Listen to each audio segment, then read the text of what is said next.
আসসালামু আলাইকুম। আবারও আপনাদের মাঝে নতুন ভিডিও নিয়ে আমি হাজির হয়ে গেলাম।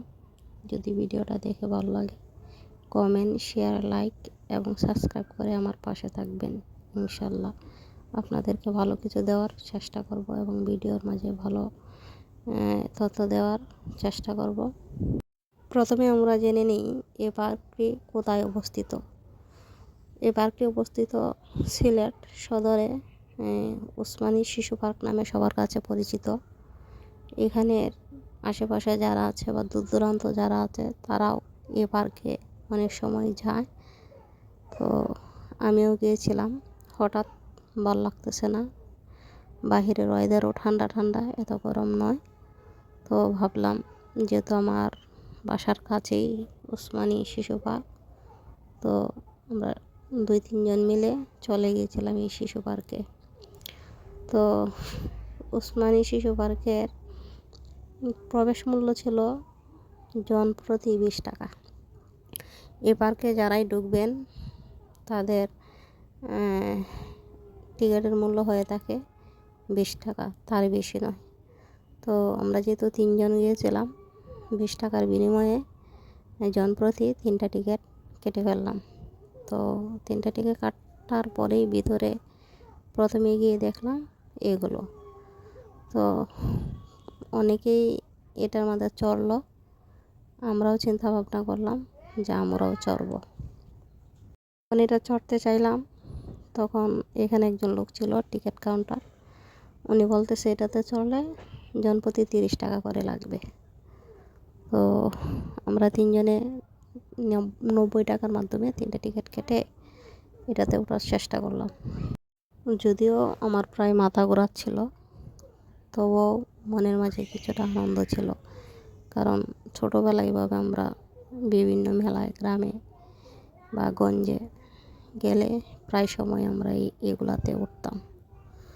সো যদিও মাথায় সমস্যা হয় অনেকের, যেমন আমারও হয়েছিল, তারপরও ছোটোবেলার একটু মজা নেওয়া যায়। তো আমরা 3জনই এটাতে চড়তে চড়তে অনেকটাই সময় লেগে গেছিলো। তো এখানের আঙ্কেলকে জিজ্ঞাসা করছিলাম যে কতক্ষণ এভাবে চড়ান। তো উনি বলেছিলেন 4 থেকে 5 মিনিট। কিন্তু এই 4 থেকে 5 মিনিটই আমার কাছে মনে হয়েছিল যে আধা ঘন্টা, কারণ মাথায় যদি একটু সমস্যা করছিল সেই জন্য। হঠাৎ আমার ছোটোবেলার একটা গল্প মনে পড়ে গেল এখানে চড়তে চড়তে। তো আমি ছোটোবেলা আমার গ্রাম এলাকাতে একটা মেলা হয়েছিল, সেই মেলাতে এগুলাতে উঠছিলাম। তখনকার চক্রি বলতো, চক্রি। এখনটার যে অবস্থা, যেভাবে উন্নত ছিল, তখনের অবস্থা এমন ছিল না। তখন কাঠের তৈরি ছিল, কাঠ দিয়ে এই মানুষে ঘোরাতো। এখন তো বিভিন্ন কলকারখানার মাধ্যমে বা বৈদ্যুতিক যন্ত্রের মাধ্যমে ঘোরায়। আর আগে মানুষে কীভাবে যেন তারা ঘোরাতো এতটা আমার মনে নাই। তো যখন আমাকে এভাবে ঘোরাচ্ছিল আমি অনেকটা ভয় পেয়ে গেছিলাম যে আমি পরে যাব কি না। সেই কারণে আমি চিৎকার শুরু করছি। তো ওই যে আঙ্কেল আমাদেরকে ঘোরাচ্ছিল, ওই আঙ্কেলে খুব দ্রুত থামার চেষ্টা করছে, কিন্তু দ্রুত থামার চেষ্টা করলেও সময় তো কিছুটা লেগেই যায়।